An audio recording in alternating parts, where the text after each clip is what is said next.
Vocês viram que hoje, terça-feira, o assunto aqui é saúde. A sua saúde, a das mães, dos homens, dos maridos. Nós começamos o nosso Poder RS desta terça-feira falando sobre infertilidade masculina. Um tema que vem ganhando repercussão mundial. Com a gente um especialista no assunto, aliás, um especialista mundial no assunto, o doutor Cláudio Telloken, urologista. Boa noite, doutor Cláudio. Boa noite. Posso lhe chamar também de doutor Telloken, que é assim que lhe chamam na universidade. Doutor Telloken. Telloken. É Telloken ou Telloken? Telloken. Telloken, doutor Telloken. Boa noite, então. E eu queria que o senhor começasse falando de uma pesquisa que saiu recentemente sobre essa perda de fertilidade masculina, né? A perda de força dos espermatozoides. Teriam perdido aí, né, a força em torno de 51% nos últimos 46 anos. E isso se agravou ainda mais nas últimas 2 décadas. Por que isso vem acontecendo? Em primeiro lugar, muito obrigado pelo convite. Estou bem feliz aqui e fiquei observando a estrutura aqui de vocês. Parabéns. Obrigado. Já andei pelos corredores aí. Que maravilha. Parabéns, então, para essa universidade. O senhor está aqui no estúdio A da Ubra TV, o nosso estúdio principal, e no estúdio principal um craque. Bom, isso é bondade sua. Bom, mas eu quero primeiro comentar o seguinte. O mundo está muito preocupado, assustado, e não é o Brasil, são países os mais modernos, mais estruturados do mundo, que o potencial, a eficiência do espermatozoide está decaindo.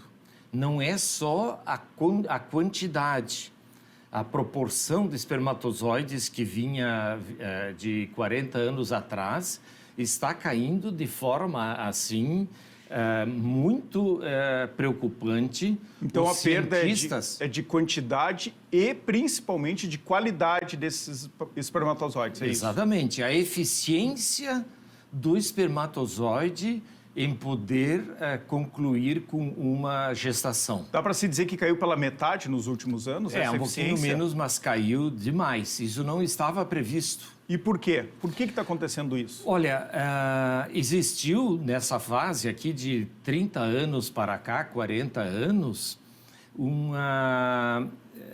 não houve mais uma vigilância sobre o estilo de vida.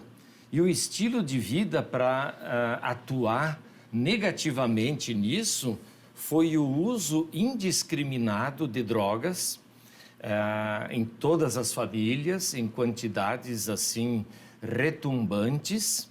Drogas lícitas e ilícitas? Ilícitas, porque lícitas particularmente. São bebida alcoólica é uma droga lícita, cigarro é uma droga lícita. Não, isso também. Não, isso aí para paternidade é ruim. É ruim. Não pode fumar, não pode tomar droga destilada, maconha, cocaína, que todo mundo usa na faixa etária aí mais jovem. E então, o que a Organização Mundial... Mas deixa antes do senhor falar da OMS, e o vinho, que dizem que faz muito bem para a saúde, o vinho escapa dessa estatística? O vinho e a cerveja ingerido em quantidades normais, assim, uma vez por dia e tal. Uma tacinha por dia? Uma tacinha por dia pode tomar. Pode? Todos os dias, doutor? Todos. Todos os dias. Elas não... Tô bem, então, tô tranquilo. Tá.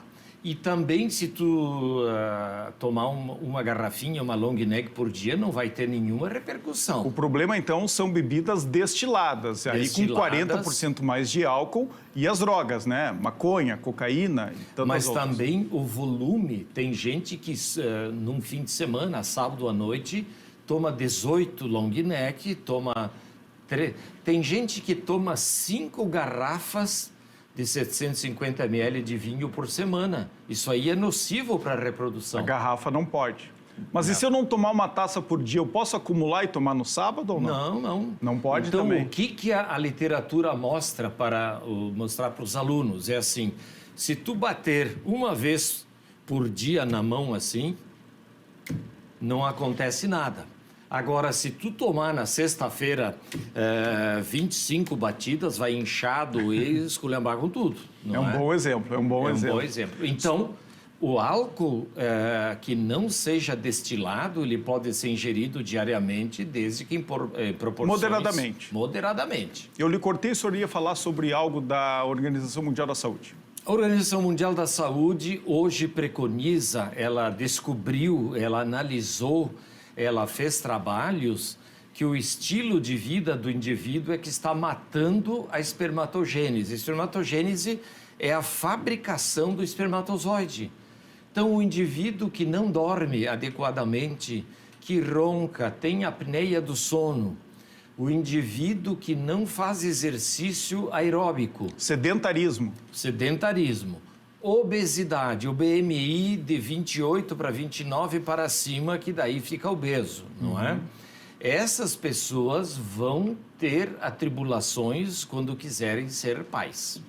Então, o estilo de vida da gente, que diz, não, eu estou dormindo 5 horas por dia, no outro dia eu estou aceso, faço tudo que precisa. Mentira! É muito pouco? É muito pouco. A média mínima pela OMS de sono são 7 horas em média.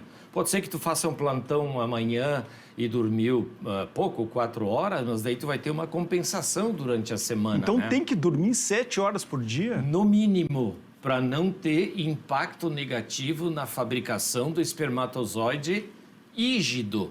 Mas e o Napoleão, né, que diz que dormia 3, 4 horas por dia, ele não teve filhos, então? Não, é que nem o Salomão, que teve filhos com 100 anos, né? Não era um deles, claro, né? Sim.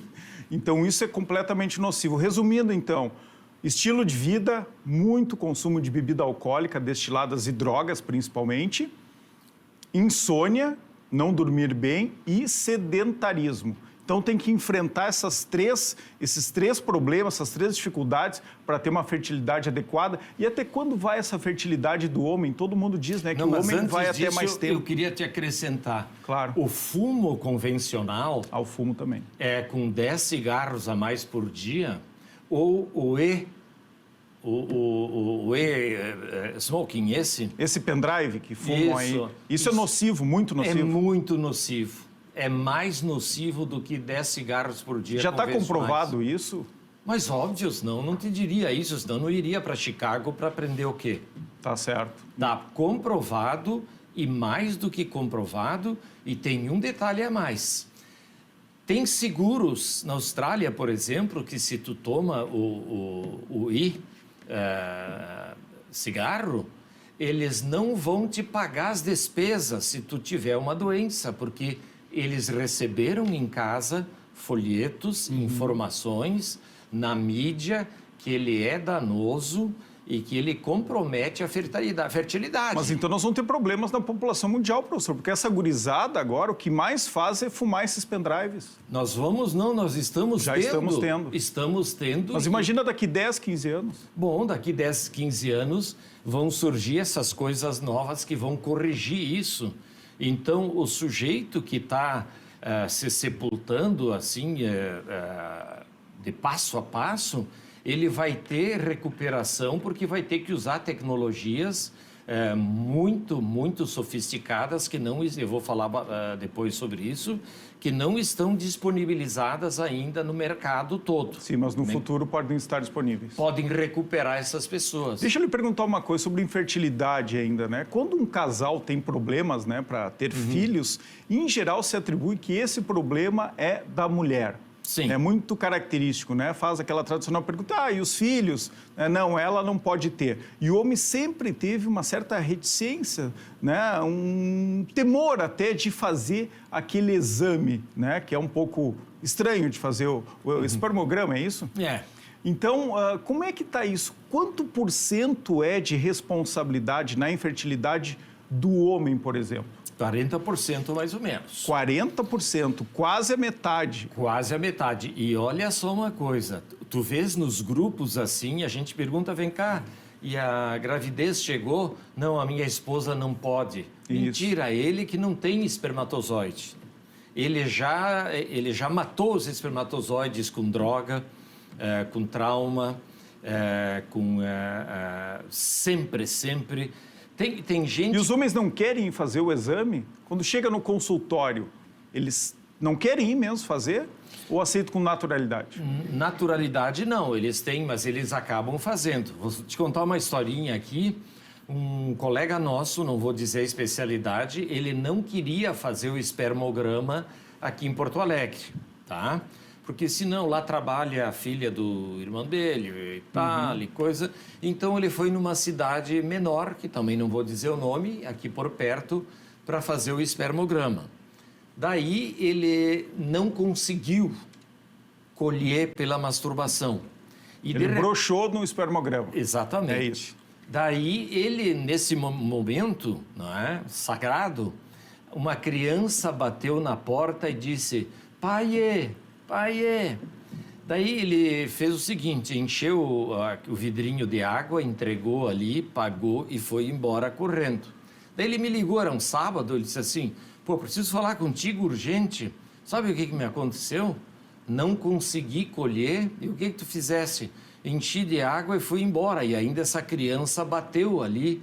Pai, que não posso ser. Então eu estou arrasado, eu vou te esperar num posto de gasolina." Aí eu digo: "Não, para aí um pouquinho." E daí tu vê o sofrimento da pessoa para colher um exame desses, não é? Que ele poderia colher em casa e daí dentro de meia hora levar até o laboratório. Isso é possível? Eu não sabia. Possível. Em meia hora só que tem que estar no laboratório. Mais do que isso, não. Certo. Então, tu vê um médico sabendo da fisiologia, tudo direitinho, e eu vou te dizer a especialidade psiquiatra. Quando a criança bateu, ele desmoronou. Sim. Tu vê o que é isso? Como é que tu interpreta isso? Um profissional preparado. E daí eu disse: "Pô, mas para aí um pouquinho, a criança está procurando o pai dela, bateu na tua porta por acaso." Mas mexeu comigo, né? Então é assim. Então o homem tem dificuldade. E tem outro detalhe: 10% dos homens, por isso que tu não pode dizer: "Olha aqui, pega isso aqui e vai fazer esse exame." 10% dos homens não conseguem colher espermatozoide por masturbação. 10% não consegue. Daí então eles vão no laboratório, que vão fazer o exame, eles têm um motel ali perto, moram longe e tal, e então levam o vidrinho junto, tem uma relação sexual interrompida, colhem o material e dentro de 30 minutos levam embora com as mãos para aquecer um pouquinho ali e tal, e vão embora. Mas esse dado é impressionante. 40% dos homens, então, têm problemas de fertilidade. Exatamente. 40% dos homens que o casal apresenta esse problema, Isso. né? Porque dos Isso homens, no total, é 7% que são inférteis. Isso. Então, tu vês que a gente vive um momento crucial. Tem homens que vão com a esposa e daí a gente faz a anamnese, as perguntas, e quando a gente chega na sala de exame, ele diz: "Olha, doutor, não faz muita força aí, porque eu não estou muito afim." Tá? Mas ele não vai dizer isso para a esposa, que ela vai pegar e se separar e casar com outra pessoa que tem interesse em ser Claro. pai, né? E a questão da idade, do estresse, também interfere na infertilidade masculina? Até que idade o homem pode ter e tem espermatozoides saudáveis?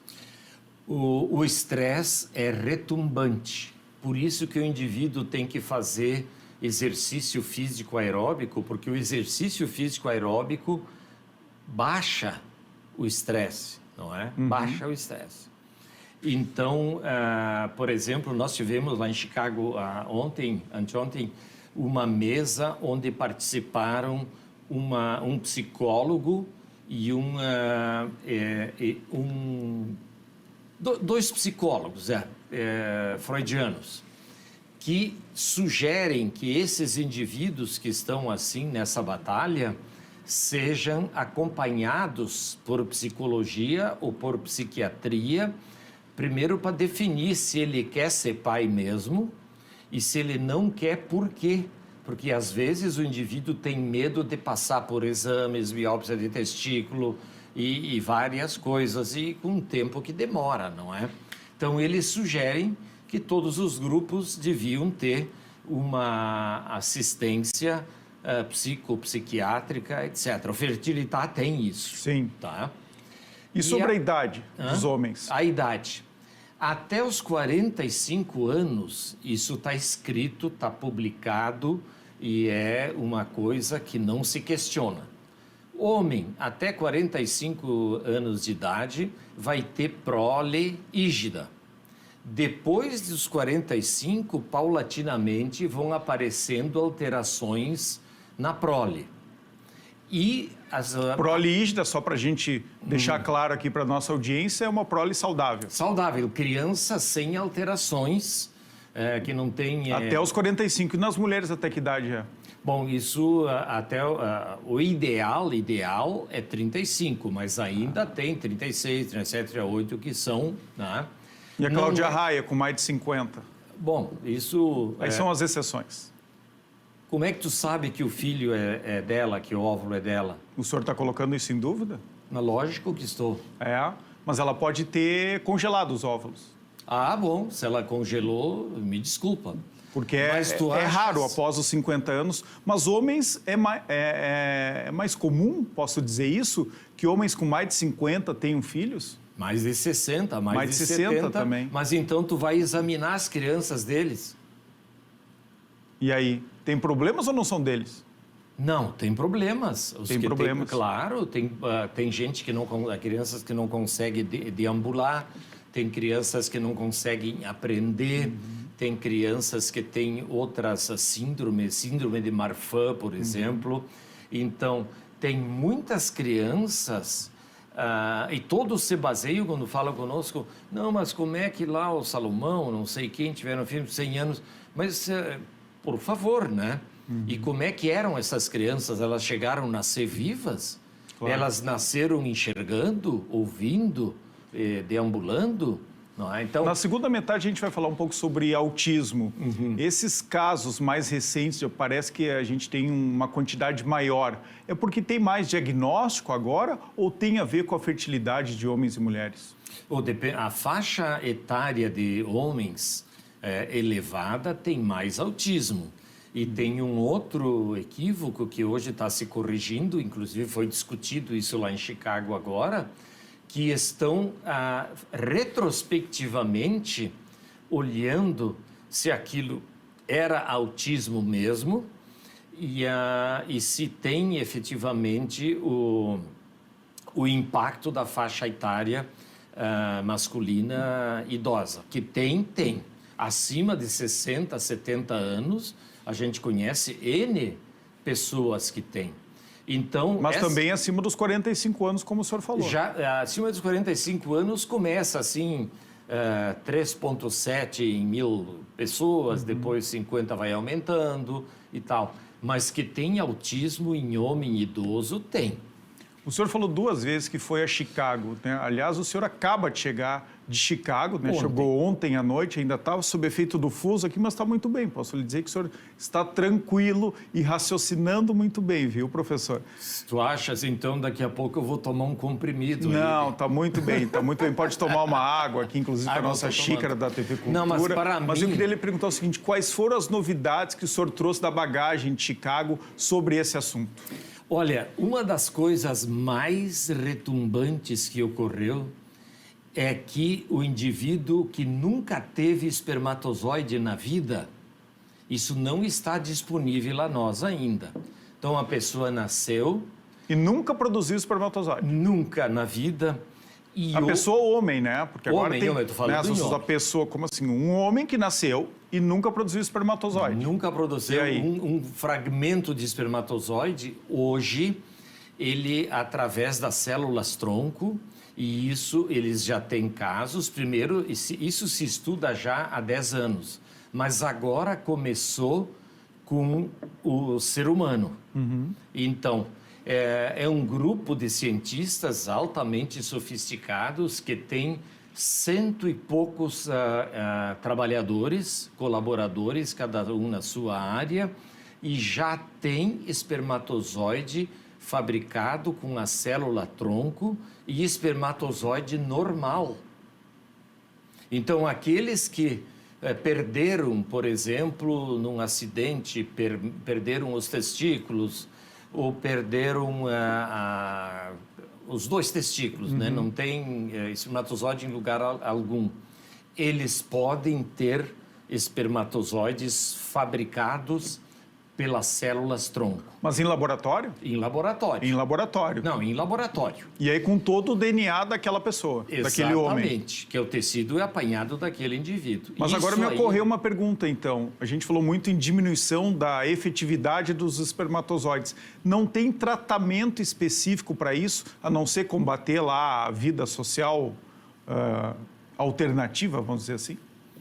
Não, primeiro a gente tem que ser assim e ter uma coragem de dizer que está na hora do homem aprender que alcoolismo, que é assim, uísque, vodka, gin e cana. Qual é a vantagem de tomar essas 4 coisas? Me diz tu que é jornalista, qual é a vantagem para a saúde? Acho que nenhuma. 0, né? Agora, aquele brilhozinho no olho dá para fazer com outras bebidas, né? Mas, com lógico, menos álcool, é isso? Isso.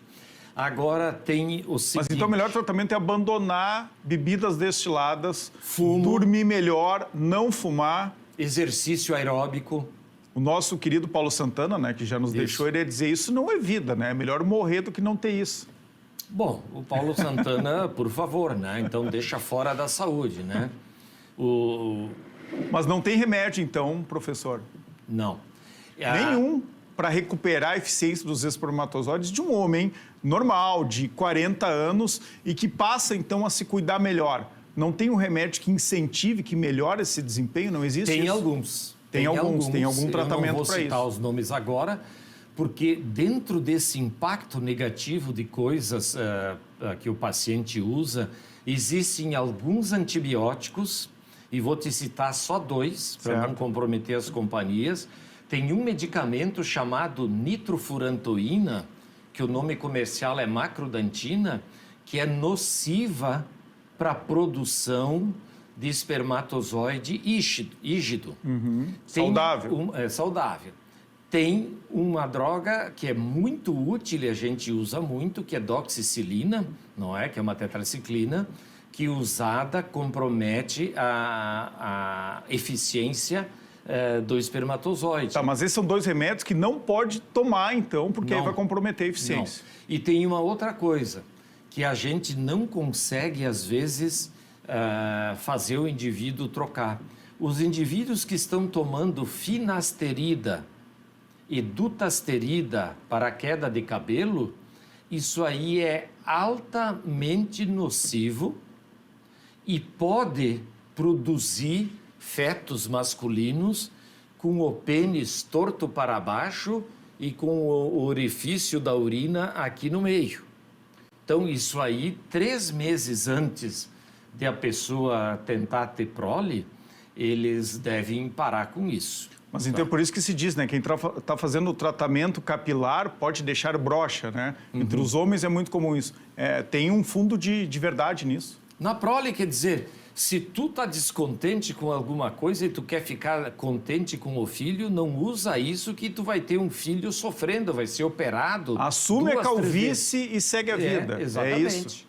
Tem 2 perguntas que eu preciso falar quando eu entrevisto um urologista, eu preciso perguntar, foge um pouco do nosso tema. Não, mas pode perguntar, né? Mas à vontade. primeiro, o tamanho do órgão masculino tem alguma interferência na eficiência, né, dele, tanto sexual quanto na eficiência dos espermatozoides ou não? Negativo. Nada a ver. A eficiência do pênis, que tu queres dizer, órgão genital... Agora eu fui protocolar, né? E o senhor explicou aqui. Tem um produtor meu aqui que está perguntando, inclusive, se esses tratamentos, né, de aumento peniano, aumento do pênis, se algum deles é efetivo, professor. Tem 2, Eu não vou dizer também o nome do meu produtor para não comprometê-lo. Tá? Sim, tá. A gente já sabe quem assim. é. Deixa assim, Vamos mas deixar não conta para ninguém. Isso. Tá. Então, o tamanho do pênis, a espessura, o diâmetro do pênis não tem nada a ver com reprodução. A pessoa, existe alguma tática, como a gente viu agora e que foi vaiado, assim, com 300 pessoas numa sala, para produzir, aumentar o pênis somente flácido. Qual é a vantagem de tu ter o pênis com 1 centímetro maior flácido? Tu quer desfilar em algum lugar? Tu quer ir na sauna, assim, para ver os homens TV? Tem os homens que gostam de desfilar em vestiários masculinos, né? Isso acontece. Eu nunca... A única utilidade é essa. Eu não tenho experiência com isso. Tu, como jornalista, deve ter. Tu vai lá entrevistar. Eu já frequentei vestiário masculino, né? Então eu conheço isso, professor. E tal. Então, para te lembrar... Mas a única utilidade é essa, então, porque... Só para te lembrar que sauna é um crime contra o potencial, a eficiência do espermatozoide. Sauna. Sauna seca ou úmida? Seca ou úmida, onde tem calor. E quero te dizer mais. Esses trabalhadores eventuais em forno que tem calor, eles não querem, eles não aceitam botar aquela cueca que tem umas bolsinhas de gelo dentro. Então, eles vão ficar inférteis. Por quê? O calor é inimigo da fertilidade. Da fertilidade. A gente está se encaminhando para o final da entrevista e o meu produtor aqui diz que é melhor encerrar a entrevista porque está indo para um caminho complicado, viu, professor? Mas eu tenho duas perguntas para lhe fazer. Primeiro, e é uma curiosidade mesmo, reconstrução de genitália, reconstrução do pênis em acidente, às vezes... Tiro, arma de fogo. Tiro, mulher braba, Faca. tem de tudo, Sim. né? É relativamente simples, tem tecnologia para isso e fica de um jeito adequado essa reconstrução das genitálias masculinas e tem problema de fertilidade e isso não se consegue recuperar? Não, consegue se recuperar. Consegue também. Opa, se tu não conseguisse recuperar um pênis, o que fariam os caras que estão na Ucrânia levando um tiro na genitália?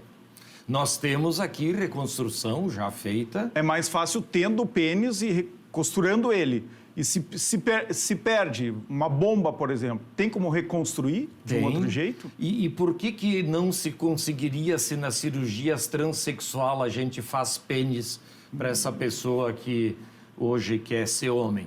Então pode de várias formas. Isso. Para a gente encerrar o seu trabalho lá na Fertilità, que tem um trabalho de quanto tempo? 20, 25 35 anos. 35 anos em reprodução assistida. É um dos grandes orgulhos aqui do Rio Grande do Sul. O que exatamente faz a Fertilità e o que tem de novidade lá?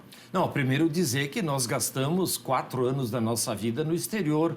E a gente aprendeu isso na Cleveland Clinic, que na época era a melhor que tinha, em Detroit, em Dallas e em São Francisco. Quer dizer, ficar viajando pelos maiores centros do mundo para reconstrução, para fertilização, etc. O que tem de mais moderno no mundo em reprodução, né, feminina e masculina, tem em Porto Alegre, tem aqui no Rio Grande do Sul, na Fertilità, é isso? Mas logo, o Fertilità tem tudo o que precisa. Então, ali a pessoa que não tem espermatozoide na ejaculação, a gente capta do escroto, se chama PESA, e do epidídimo, aliás, e se não tem ali, a gente capta do testículo, que se chama TESA, e se não conseguiu com punção, capta com TESE, que é abrir um pouco o testículo. E agora, já faz 3 anos que nós fazemos aqui a microtese. Com um microscópio de alta capacidade, a gente vai no testículo e vai retirando do testículo as áreas que mais possivelmente são mais esbranquiçadas, têm túbulos com espermatozoide. Para encerrar, e esses valores para fazer esse tratamento são muito altos ou eles foram baixando ao longo do tempo? São mais acessíveis hoje em dia? Eu não tenho acesso a valores, nem quero ter. Eu fico com o paciente e quero resolver isso.